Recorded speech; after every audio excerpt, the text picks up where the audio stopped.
Periyar Maniammai Institute of Science and Technology, Tanjavur. CSE with specialization in AI and ML, data science, cybersecurity and more. Summer வந்தாச்சு. What's your plan for this holiday? எங்க கிட்ட விட்டுருங்க. நாங்க பாத்துக்கிறோம். VGT Holidays. GT Holidays, South India's #1 travel brand.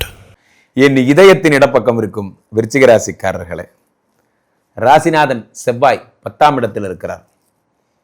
1-6 குடையவர் செவ்வாய் ராசிநாதன். ஒரு என்ன சொல்றது, ஒரு சபதம் எல்லாம் எடுத்திருந்தீங்கன்னா அதெல்லாம் சக்சஸ்ஃபுல் ஆகும்.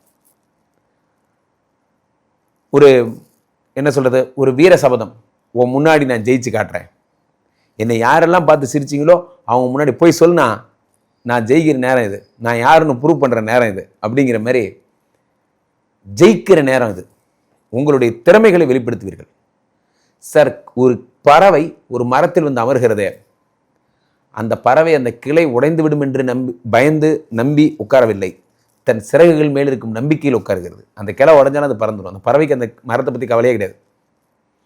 ஏனென்றால் பறவைக்கு தன் கால்கள் மேல் தான் நம்பிக்கை அதிகம்.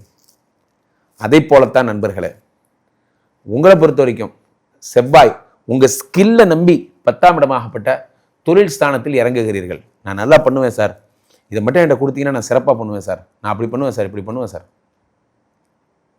நிச்சயம் நீங்கள் ஜெயிப்பீங்க. எழுதி வச்சுக்கோங்க, நிச்சயம் ஜெயிப்பீங்க. எல்லா யோகங்களும் உங்களுக்கு இருக்கு. அந்த விருச்சிகராசிக்காரர்களுக்கு 10ஆம் இடத்துல வரக்கூடிய செவ்வாயால் ரியல் எஸ்டேட் சம்பந்தப்பட்ட விஷயங்கள்லாம் உங்களுக்கு பிரமாதமாக வரும். ரியல் எஸ்டேட்டில் வேற லெவல் போறீங்க.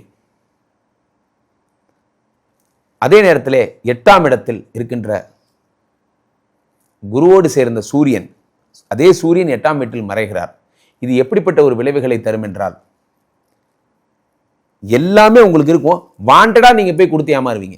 வாண்டடா ஒரு பெருமைக்காக ஏமாறுவீங்க, ஒரு ஈகோக்காக ஏமாறுவீங்க. அது எப்படி, நான் அந்த என்ன ஈகோக்காக எப்படி ஏமாறுவேன் என்றால், ஒரு ஊர்ல ஒரு பெரிய ராஜா இருக்கார். ஒரு ரூமை திறந்து, ஏதோ ஒரு ரூமுக்குள்ள ஒரு சாதாரண ஒரு ஏழை உட்காந்துருக்கார்.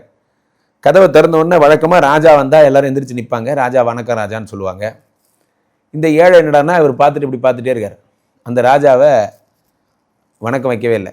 ராஜாவுக்கு பெரிய இன்சல்ட் ஆயிடுச்சு. இன்னும் நம்ம எவ்வளோ பெரிய ராஜா, நம்மளுக்கு ஒரு வணக்கம் கூட வைக்க மாட்டேங்கிறான் அப்படின்னு.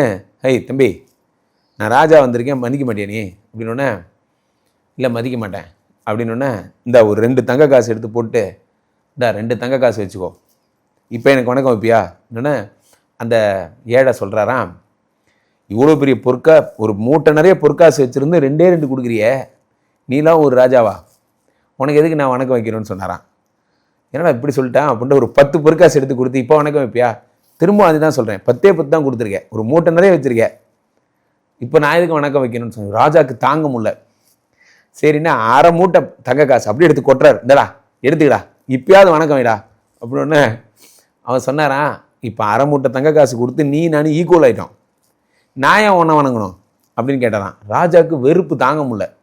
முழு மூட்டை தங்க காசு இருந்தாடா, எல்லாமே நீயே வச்சுக்கடா, தயவு செய்து வணக்கம் வச்சிடறா ப்ளீஸ்ரா அப்படின்னு. அந்த அந்த சாதாரண ஆள் சொன்னானா, நியாயமா இப்போ நீ தான் எனக்கு வணக்கம் வைக்கணும், உங்கள்கிட்ட இருந்து எல்லா காசையும் எனக்கு கொடுத்துட்டேன், இப்போ நான் தான் ராஜா, புரியுதா? ராஜாவுக்கு என்ன சொல்றதுன்னே தெரியலையாம். எதற்கு சொல்ல வருகிறேன் என்றால் நண்பர்களே, பெருமைக்கு தீனி போட போட போட போட அனுமார் வாள் மாதிரி சண்டை தான் பெருசாயிட்டு போகுமே தவிர, மனித உறவுகளை எப்படி ஜெயிக்கணும்னா அன்பால் தான் ஜெயிக்க வேண்டும். என்னண்ணே என்ன போய் எப்படி நினைச்சிட்ட பத்தியானே, அவளைதான் அந்த பிரச்சனை சரியா போச்சு. அதை விட்டுட்டு நீங்க பாக்குறியா, நீ என்ன சொல்றது, நான் என்ன கேட்கறது, இழுத்துக்கிட்டே இருந்தீங்கன்னா அது இழுத்துக்கிட்டே தான் இருக்கும். உங்களுக்கு ஒரு ஈகோ இருக்கிற மாதிரி அவருக்கு ஒரு ஈகோ இருக்கும். அவரு ஒரு அம்புடுவார், நீங்க ஒரு அம்புடுவீங்க, அவரு ஒரு அம்புடுவார், நீங்க. இந்த சண்டைக்கு முடிவே கிடையாது. சில பேர் 10 வருஷமா சண்டை போடுறவங்களாம் நான் பார்த்துருக்கேன். ஏன்னா 10 வருஷமா போரே அடிக்கலடா உங்களுக்குலாம். ஏதோ ஒரு நியூ இயர் அன்னைக்கு ஏதோ ஒரு தீர்த்தவாரி மேலே ஏதோ ஒரு ஜாலியாக இருக்கும்போது கூட போகிறான் போடான்ட்டு மன்னிச்சு விடுறது கிடையாது. அப்பயும் சீரியஸாக கோவத்தை அப்படியே கண்டினியூ பண்ணுறது. இது நமக்கு என்ன விருதாக கொடுக்க போகிறாங்க? ஸோ விருச்சிகராசிக்காரர்களுக்கு 8லே சூரியன் மறையும்போது வேகம் வரும். யாரையும் மதிக்காது, நான் சொல்கிறேன்லடா, நான் சொல்கிறத கேளுடா அப்படிங்கிற எண்ணம் வரும். அதைத்தான் நீங்கள் சரி பண்ணணும். யார் சொல்கிறத யாரும் கேட்கணும்னு எந்த அவசியமும் கிடையாது. நீங்கள் ஒரு ஹியூமன் பீயிங் மாதிரி அவர் ஒரு ஹியூமன் பீயிங். நீங்கள் சொல்கிறத அவர் கேட்கணும்னு எந்த அவசியமும் கிடையாது. அதை முதலில் புரிந்து கொள்ளுங்கள். நீங்கள் சொல்கிறத அவன் ஏன் சார் கேட்கணும், அவன் சொல்கிறதே கேட்க மாட்டேங்கிறான். ஸோ இப்போது அது நிறைய பேர் புரிஞ்சுக்கிறது இல்லை. நான் சொன்னால் கேட்க மாட்டேன், பேசும்போது கூட பேசிகிட்டே இருக்க. ஏதாவது ஒன்று நம்ம இதெல்லாம் பழைய காலத்து சித்தாந்தங்கள், இதெல்லாம் இந்த காலத்தில் இதெல்லாம் செல்லுபடி கூட ஆகாது. அதனால் விருச்சிக ராசிக்காரர்கள் 10ஆம் இடத்துல வருகின்ற செவ்வாய் பகவான் தொழில் வளர்ச்சியை தந்தாலும் அதை எப்படி ஹேண்டில் பண்ணுறதுங்கிறத கற்றுக்கோங்க. கீழே போயிட்டு இருக்க இந்த 2 நம்பரை கூப்பிடுங்க, உங்களுடைய சொந்த ஜாதகத்தை பார்த்துக் கொள்ளுங்கள். உலக புகழ் வாய்ந்த நமது ஸ்ரீமடம் இந்தியா இப்பொழுது ஸ்ரீமடம் மலேசியாவிலும் துவங்கப்பட்டிருக்கிறது. பெனாங் நகரிலே. மலேசியாவுக்கு வாரம் வருகிறேன். இப்போ பேரா, கிளாங், கோலாலம்பூர், அங்கே இருக்கிற பெனாங் எல்லாரையும் சந்திக்கிறேன். மலேசியா வாழ் மக்கள் எல்லாம் டைரக்ட் அப்பாயின்மெண்ட் எடுத்துக்கோங்க, என்னை நேரடியாக சந்தியுங்கள். மீண்டும் ஒரு நல்ல பதிவில் சந்திப்போம். நன்றி, வணக்கம்.